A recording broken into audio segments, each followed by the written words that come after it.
Good morning, everyone. My name is Paul, and I am a nerd, and you are lucky enough to be here for our February 2019 Coffee Pot webinar, where today we are talking to Rebecca Sattin from World Software Corporation, aka Worldox, about the rest of the new features that are coming in WDU14, also known as Update 14 for GX4. And so, without further ado, I'm going to go ahead and pass things over to Rebecca. Hi, Rebecca. How are you? Hi. I'm glad I remembered how to unmute myself. I'm doing well this Friday, though. Let's see. So I guess I should start by talking a little bit about myself before I get going.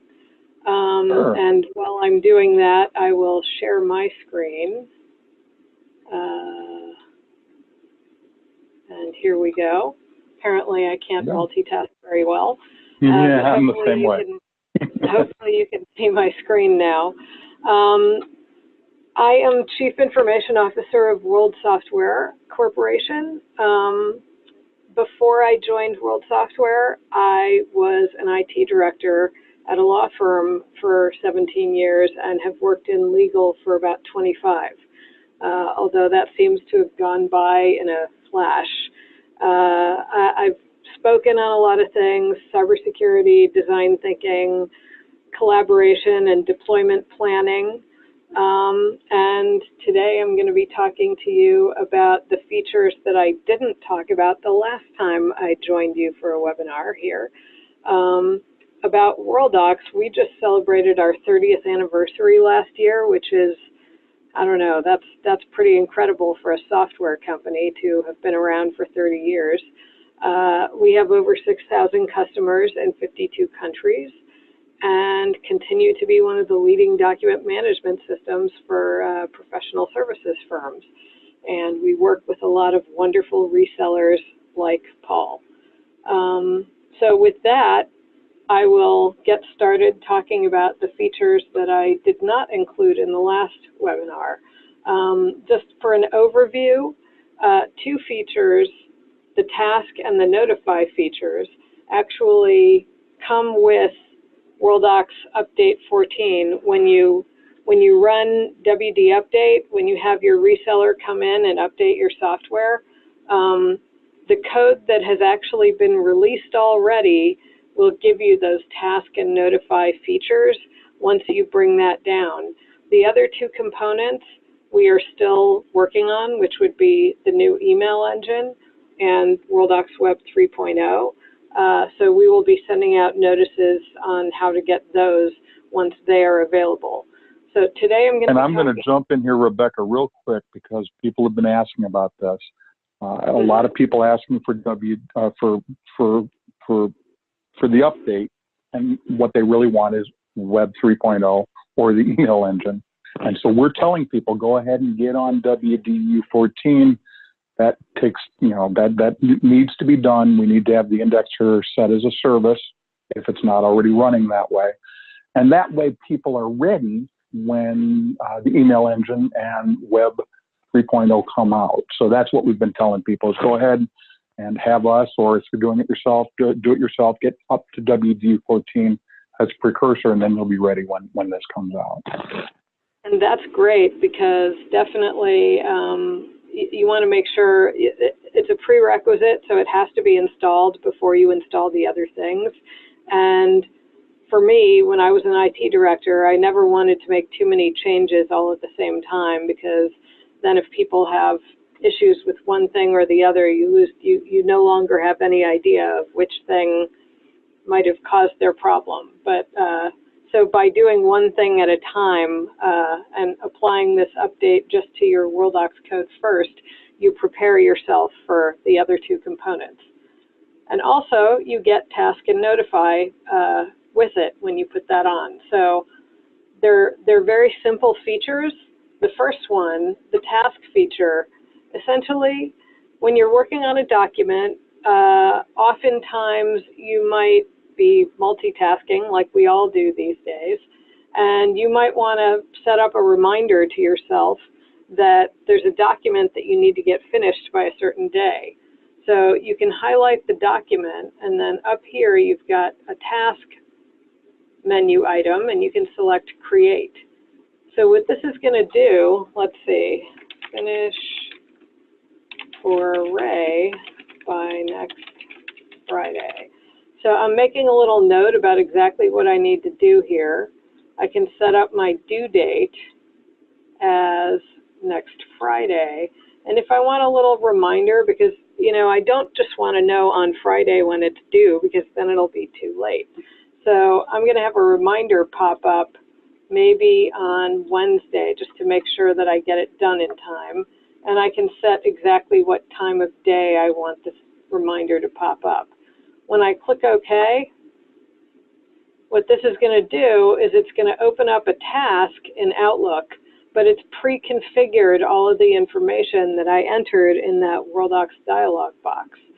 So it's got exactly what I called it, and I have also got a convenient link to my document. So when the reminder comes up in Outlook, not only will I have that reminder, but I'll be able to get right to that document. I don't have to go looking for it. And now I can click Save and Close. Before I do that, I'm not sure everybody knows this, but you can actually assign tasks to other people. So if you want somebody else to get this document done or to weigh in on it, you can actually assign the task to somebody else as well. And that's just a function of Outlook. But I pointed out because I think a lot of people aren't aware that it's there. I'm going to click Save and Close now. So now that task is in there, and it's going to remind me on next Wednesday that I need to finish this document. So that was the task feature. Very simple feature, very easy to use, and I think very useful. The next feature is our Audit Notify feature. I'm going to click on Audit right here and select Notify. Now this feature can be controlled using permissions in Worldox. So if you only want certain people to have access to this feature, you can control the access to it using some of the WD admin features that allow you to control some of that. I've actually got a notification set up here already, and it is set up right here. This is the name of my rule, Display Producers 5th Avenue, New Docs. So this is my Display Producers client and matter in the client files cabinet. And what I've got this set up to do is anytime somebody copies a new document into that matter, moves something into there, does a save as, uploads something, or creates a new version, I'm going to get a notification. Now, pretty much anything that appears in the audit trail, you can set a notification for. So any of these events, if you want to know when any of these things happen, you can set these and get email notifications when they occur. You can also set up, like if there's a particular document ID that, like here at World Software, we have a couple of documents that people update periodically with some new information. And I always want to know when some of those documents get updated. So like certain reports on sales and things like that. So I set a notification in Worldox so that anytime somebody updates that document, it's going to send me an email. You can also have it update you just for specific users.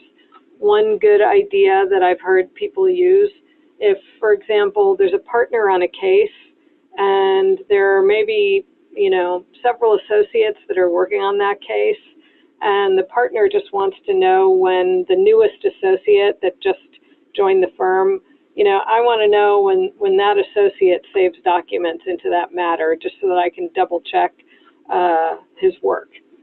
So you can set it to specific users as well. And when you create a new item, you put your rule name up here. Here's where you can select your cabinet, and you can select any of your profile fields. So maybe you only want to know when a new pleading is created in a matter or something like that. but you can set all of your metadata based on what you have in your environment. Here's where you can select events and users, and then you can click OK to save it. This one, this Display Producers Fifth Avenue, if I go into Outlook over here, you can actually see that as I've worked on this demonstration machine, I've been getting notifications anytime something is saved. So this is what the notification looks like. And the description of the document that was created is Employee Invention Agreement. And over here, once again, I've got a link to, a link to a document that I probably deleted in a different demo. So let me close this for a second, and whenever new documents get created in that matter, it will, I actually have that in my favorite matters, Display Producers Fifth Avenue. Here are the new documents, but it sends you a link to the document that was created. So this is a handy feature to have. And I think that a lot more people are excited about this email feature. So I'm going to put Task and Notify aside for a moment and bring up a different virtual machine to talk about the new email engine. So what we've done with this new email engine is we've moved the processing of email to the back end. So for those of you who have been using Worldox for a long time, you'll know that when you click on a Copy to Worldox button or a Move to Worldox button, or if you drag and drop things into your drop folders down here, you get a series of dialog boxes that pop up and ask you, even if you're just dragging and dropping, you're still going to get a confirmation dialog to indicate that yes, that's what this is where you moved it, just to make sure that the system is doing exactly what you want. So what this also means is that for those people that like to keep email messages in Outlook until the end of a case, and then they want to move them all into Worldox all at once, that means that that's going to take a little while because all of that is going to be processed at the desktop and you're going to get notifications while you're not going to be able to use Outlook until it finishes processing those. So what we did was we took all of that processing and we put that on the back end. Basically, there is a component that gets installed that connects to your Exchange environment, whether that is your on-premises Exchange server or whether you have Microsoft's Exchange Online hosted by Microsoft. We can connect to either of them. And then we simultaneously, that back-end component connects to Worldox. What this allows us to do is, here's a folder that I created before the webinar, and I can right-click on this folder, and I can set it up as what we call a link folder. So Worldox pops up and asks me for some information, and I'm going to look at my favorite matters here, and maybe let's go to this Mark Kirk matter. I'm going to set this also to be an email, and we're all Ray in demos, so I'm going to set this as Ray. And down here, this is the part that I find really exciting. For those people that, maybe they want to move things at the end of the case, but maybe while they're in the middle of a case, they want to make sure that no matter where they are, if they're on the road or whatever, that if they move things into this folder, they're going to be copied to Worldox, so everybody who's on that case will be able to see the emails that are coming in. And no, you didn't imagine it. I just said when you're out of the office. So that means, first let me go ahead and click OK here. It puts a little W over here indicating that this is now going to either copy or move email messages into Worldox. And this folder will show up on your mobile device. So if you move items into that folder from your mobile device or from Exchange Online, from your Outlook web app, they will be automatically moved to Worldox even though you are not logged in at your desktop and you're out of the office. So let's go ahead and find some things to move. Let me take this email, toss that in there. And, oh, I'll just grab a bunch of them and drag them in here. And I'm going to give them a minute to move. Another thing I want to bring up while I'm waiting for them to move, they move on the back end, so I'm not going to see any notification. Down here in Outlook, I'm going to click on this button. Typically, if you work in email mode and you don't want to see all of your other folders for calendar and contacts and all of that, Outlook is going to look like this. If you want to be able to see those folder properties, see which folders are connected to Worldox, you can click on Folders down here in your navigation items. So that's how I'm able to see these properties. It allows you to see exactly which ones are connected to Worldox. And let's see whether they're done yet. Okay. It's still working on it in the background. So it does not happen as instantaneously as it did using the other component. But if we look in here, what happens once they've been copied to Worldox is you get this green flag, and you can see that these messages have all been copied. Now you still have your drop folders down here that are going to move items into Worldox, and they will still be created automatically for you as your favorite matter list increases and decreases. So you can still use those.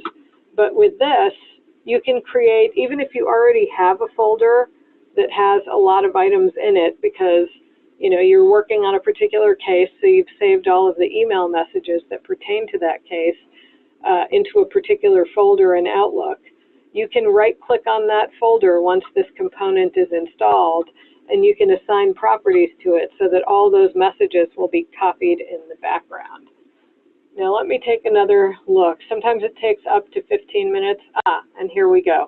So they've all now been copied into Worldox.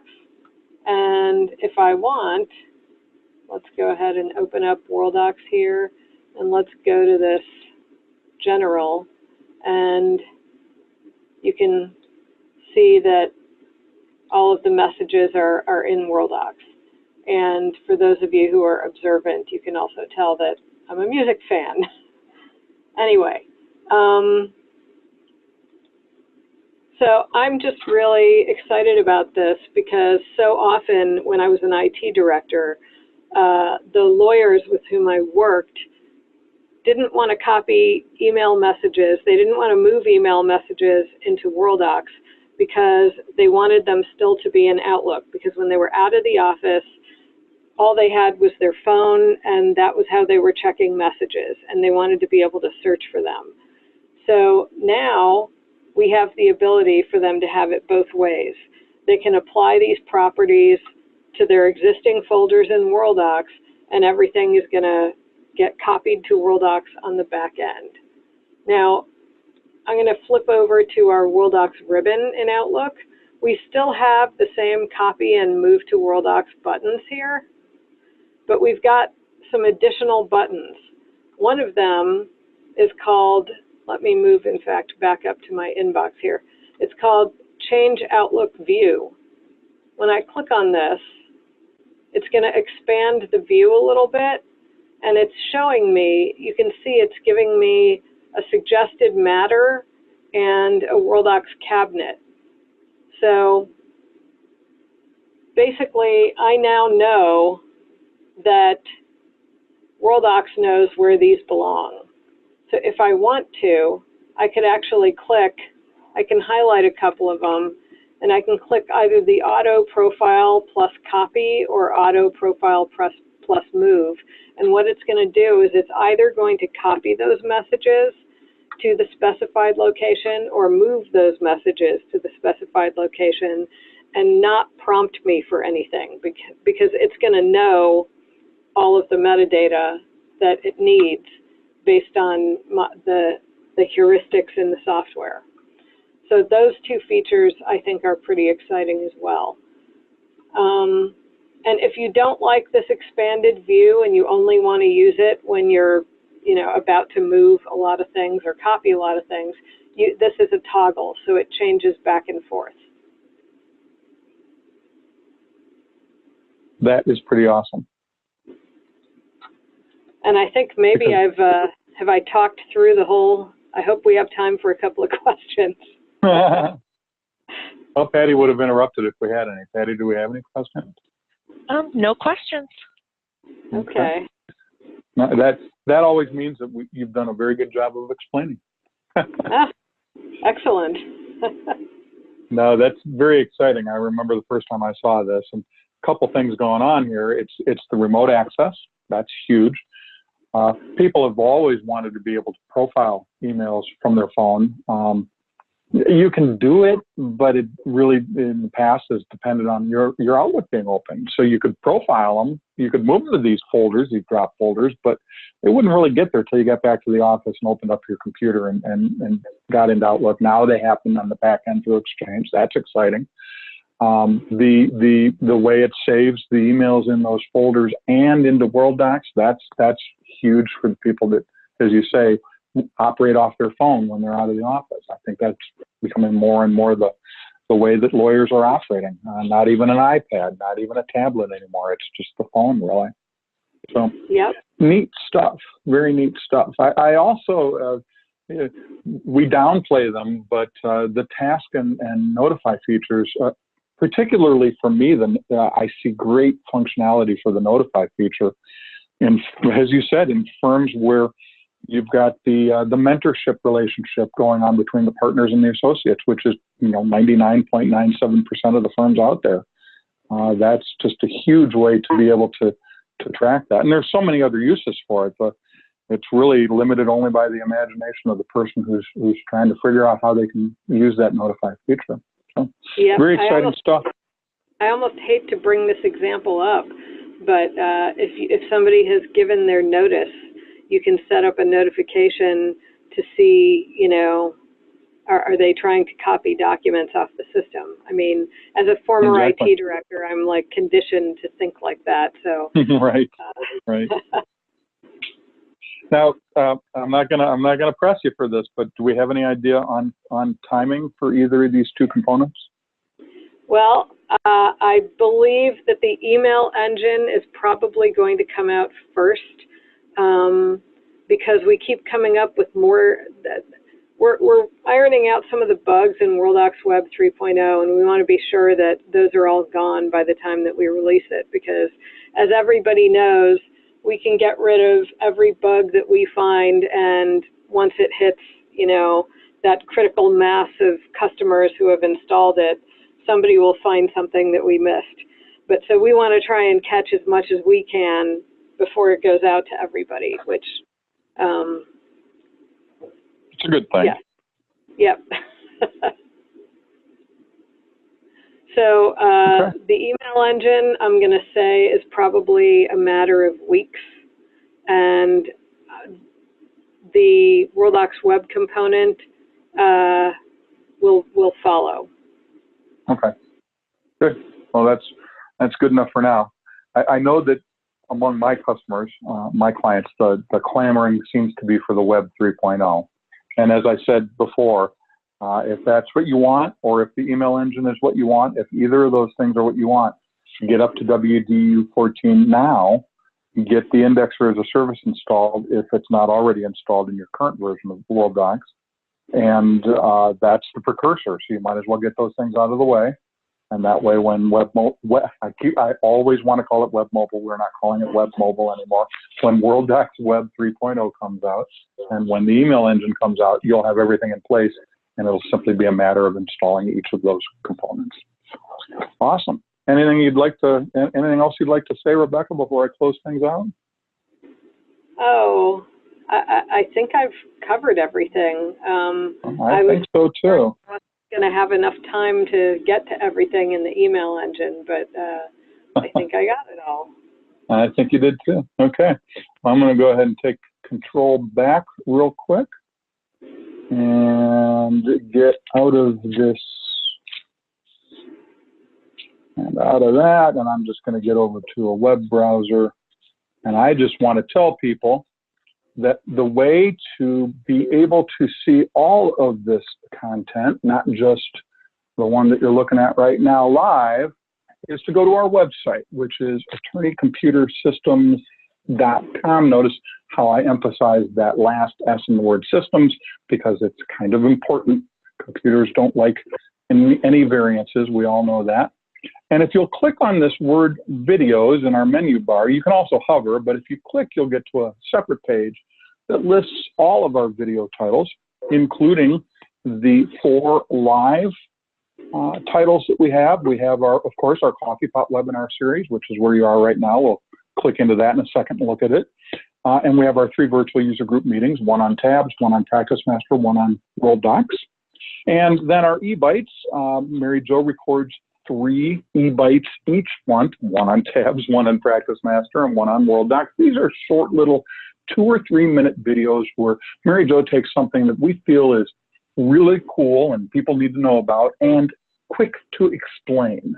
And she records an e-bite, and these are, I think this is probably our most popular title, especially of the ones that are pre-recorded.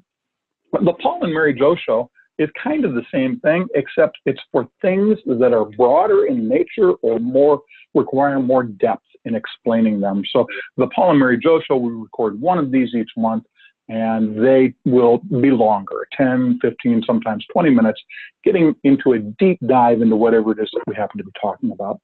Now, if you're interested in more information on any of these titles or browsing what's out there, that's the important part, all you need to do is click on the More Info button. I'm taking you into a live event. So one of the things that you'll see in a live event is registration information for the next event. We're learning about Cosmolex in March. And but up above, we've got the title, and we've got a very brief description of what that particular title is. Then, of course, if it's a live event, we have registration information for the next event. We no longer have links to click on. We just have a form where you fill in 4 very simple variables and hit the button. And